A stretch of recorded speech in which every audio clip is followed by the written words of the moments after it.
Hi guys, Ian here, and this is the MOONDROP Marigold. It is a modern revival of the old neckband style asymmetric cable for IEMs and earphones, but it comes integrated with a USB-C connection with a DAC built in, and it also supports DSP tuning. Now the retail price for this is just $40 and if you're interested to find out more, do check out the unaffiliated link down in the description below. Now in the budget IEM space, now this is an intriguing proposition. You get a single dynamic driver, which is a 10mm dual cavity diaphragm, plus you get this USB-C connector, plus you can tune the IEM on the go with the DSP tuning, and also it comes with this very nostalgic cable style, all for just under $50. And with this kind of feature, it compels one to try it, even if it might compromise technical performance down the road. So over the past 2 weeks, I've used the Marigold mostly with my iPhone, Android phone, laptop, DAPs and dongles, and I've tried all kinds of genres of music with this, from acoustics to rock to orchestral, and I'm here to share with you guys my thoughts and opinions about this MOONDROP Marigold. So let's begin first with the accessories. Alright, so this is the retail box that it comes in. At the back here there's a graph and some specs, but there's only the frequency range, that's all. It doesn't say what's the impedance and the sensitivity. So the range is about 20 to 20,000 hertz, and that's just about it. Now inside the box you get a user guide and all the warranty card and all that, and you get one set of ear tips, small, medium and large. The silicone ear tips are pretty decent, is above average, I would say. And then you get this leatherette pouch, which is also pretty decent.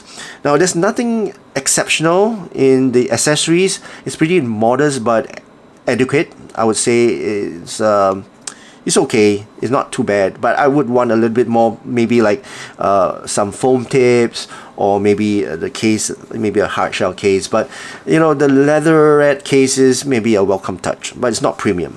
Okay, and of course you get this detachable cable, which I'll talk about later. Now in terms of the design and build quality, the Marigold adopts this neckband style. So one side is longer than the other side, I would say, and it's resurrecting a cable design that was more common back in the old days, where like the Walkman days, and the idea is that this cable rests around the back of your neck.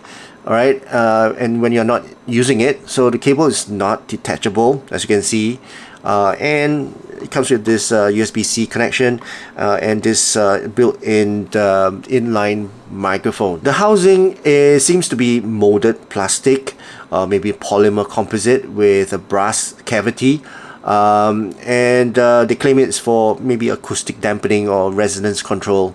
The shell surface it's got a smooth finish, yeah, nothing flashy, but it feels pretty decent to the touch. Now the nozzles have a pretty moderate length to it and appear compatible with most typical round ear tips or round ball ear tips. Now the build is acceptable for the price. I did not observe any loose parts inside or any rattles. After using it, I put it in my pocket, I put it in my bag, I throw it around my neck. So it's pretty decent, I would say. Now on the downside, since the cable is not detachable, once the cable or the USB connector fails, I guess you need to buy a new one. So yeah, that's the downside of it. And also the neckband or the asymmetric style of routing the cable brings occasional cable drag or microphonics, especially when you turn your head. So this is a trade-off to fully symmetric cables. So in use, I mean, the weight of the IM is light, right? The cable doesn't drag. It's not consistently annoying, but in a more dynamic movements like walking or jogging, you sense some of the tugging of the cable, right? So yeah, not really a fan of that. Now, in terms of the buttons and the controls, the volume up, volume down, play, pause, and the integrated microphone here, I mean, it feels a little bit plasticky.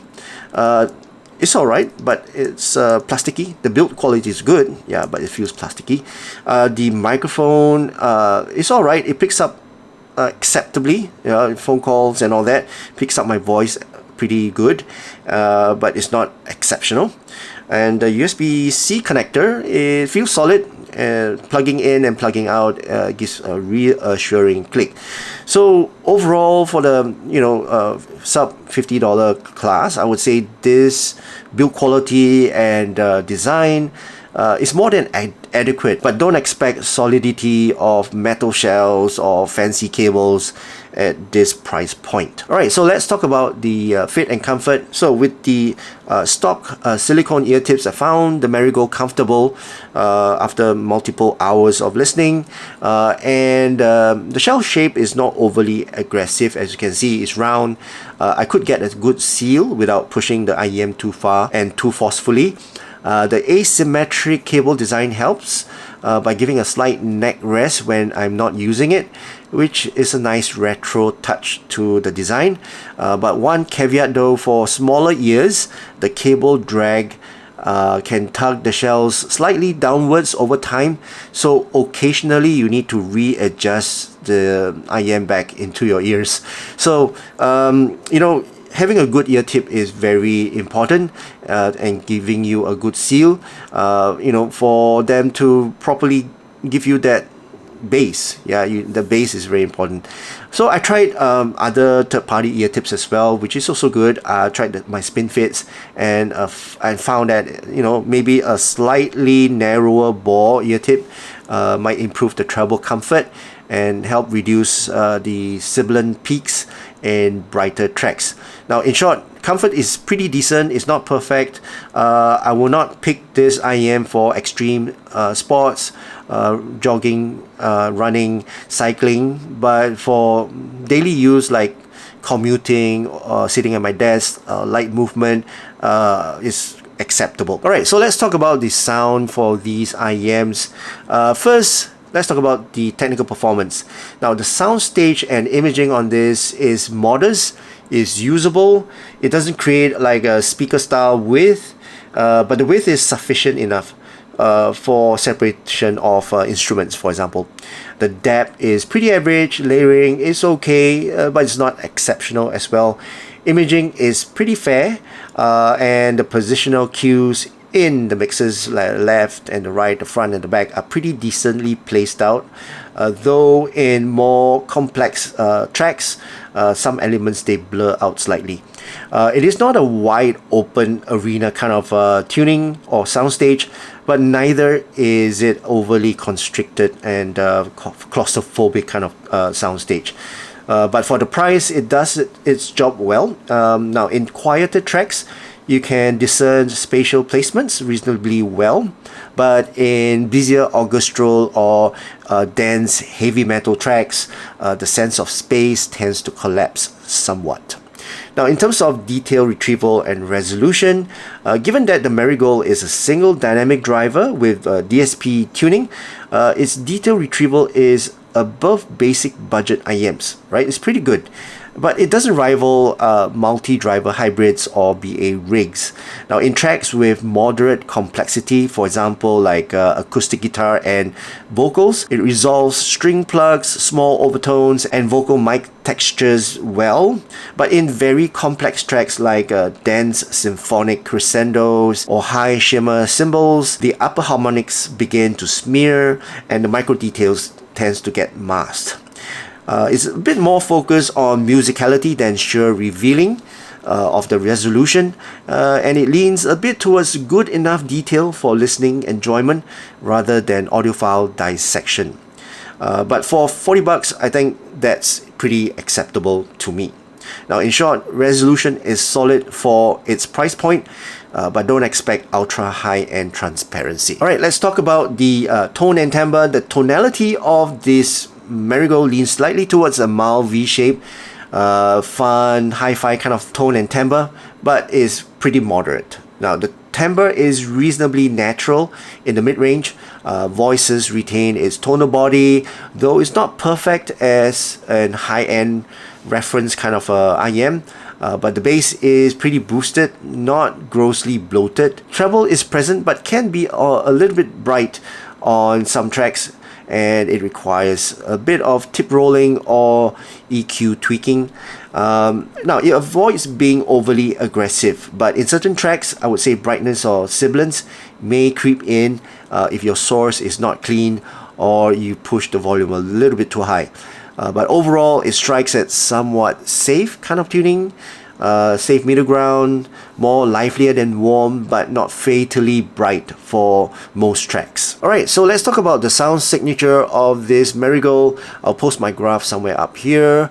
First, let's talk about the sub bass. Now, it's pretty decent. I would say you get good rumble on tracks that reach below 40 Hz, though the note weight is not extremely heavy. You feel some presence more than visceral slams in most tracks. In EDM, hip-hop or bass-heavy modern tracks, you get a satisfying bass foundation, though it's not earth-shaking or blow your mind kind of sub-bass. Now, if I compare it with other IEMs that I've used, for example, the Moondrop Arias, the sub-bass of the Marigold is somewhat lighter. It's less absolute in terms of authority, but it's cleaner and it's less bloated as well. Now, in terms of the mid bass, it's got more presence and more punch and impact. The mid bass is slightly emphasized, giving body to instruments like drums, guitars, and also like vocals. The fun bass slope that you see in the graph helps with perceived dynamics and also the impact. Now, the risk is that in some crossover tracks, it can slightly mask the lower mids if it's not carefully tuned, but I didn't find that overwhelming at all. Now, in terms of the mid-range, the mids are reasonably forward. Vocals, acoustic instruments, and lead guitars occupy a pretty comfortable zone. It's not recessed, it's not overly forward as well. The tonal balance is acceptable. Male and female vocals come out with decent body, though occasionally female vocals might feel a little bit thin in certain tracks. The mid-range clarity is respectable, though in more busier tracks, it might need to compete with the upper mids and the treble. Now, as for the peanut gain and the upper mids, it's roughly about the 2000 to 5000 Hz region, which is a pretty delicate area. Now, the Marigold's tuning gives some presence, some energy to the vocals and instruments. They sound lively, but they don't sound buried at all. But in some tracks with a more aggressive mixing, then the sibilance or the sharpness tend to appear. So again, tip rolling might help tame that a little bit. Sometimes I will dial the EQ down a bit, but it's just occasional. It's not most of the time. Now, in terms of the treble, it's crisp. It's got air, though not ultra airy or extended type of air in the reference sense. The highs gives good sparkle on cymbals and imaging flares as well, but in bright tracks there's a risk of fatigue and sibilance.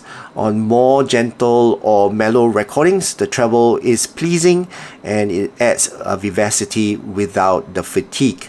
So it's somewhere in the middle on the tipping point, but compared to other IEMs known for smooth trebles, for example like some BA or hybrid flagship models, the Marigold doesn't quite match. But against other sub $50 dynamic IEMs, its treble is competitive with a more balanced top region than many cheap treble bleeding designs. Alright, so that's the overall sound signature of this Moondrop Marigold. Let's compare this with some other IEMs that I have, like the Moondrop Aria. Now, Aria is a little bit more mid-centric. It's got a smoother treble, but the Marigold sounds a little bit more lively. It's got a leaner mid-range, and also it sounds a bit more sparkly in the high end as compared to the Aria. Now, compared to budget hybrids or multi-driver models in the same price point, Marigold loses out in technical finesse but often wins in simplicity. It's got fewer phase issues and it's easier to drive with this USB-C direct connection. And also compared to other USB-C IEMs in this price point, Marigold's integrated DSP tuning gives its flexibility that many other IEMs or brands do not have. Alright, so let's conclude. After 2 weeks of daily use with this IEM, I consider the Marigold to be a compelling value for what it offers. It brings a nostalgic cable style, it builds in a USB-C connector with DAC and comes with DSP tuning and a sound signature that skews towards fun without being overly gimmicky. Now, let me list out what I like and don't like about this Marigold. What I like about it is it's got excellent feature set for the price. Right, it's got a lot of features, especially with this USB-C and DSP tuning. It's pleasant. It's got a lively tonal balance to it. It's bright, but not fatiguing, but it's bright. Close to that, but it's pretty acceptable. It's got a decent comfort, low fatigue in most scenarios that I'm in, except for when I'm running and jogging, obviously, but it's very decent in terms of the comfort and the fit. It's also sufficient in detailing and imaging for casual to semi-critical listening sessions. So yeah, it's pretty decent when it comes to imaging and details. Now, what I don't like about this is the non-detachable cable. So if the cable breaks or this USB-C connector fails, that's it, I gotta buy a new set. Next thing I don't really quite like was the staging. Stage was okay, but it's not extensive and it's not exceptional. I wish it was a little bit more area. And next, the treble. Treble could be a little bit sharp in some tracks, so got to keep out in that, and tip roll, or be picky on the EQ as well, which I don't really EQ my stuff, but on this IEM sometimes I do. Now, in terms of the bass, it's also modest. It's not authoritative enough, especially for more demanding genres like EDM, techno, and trance.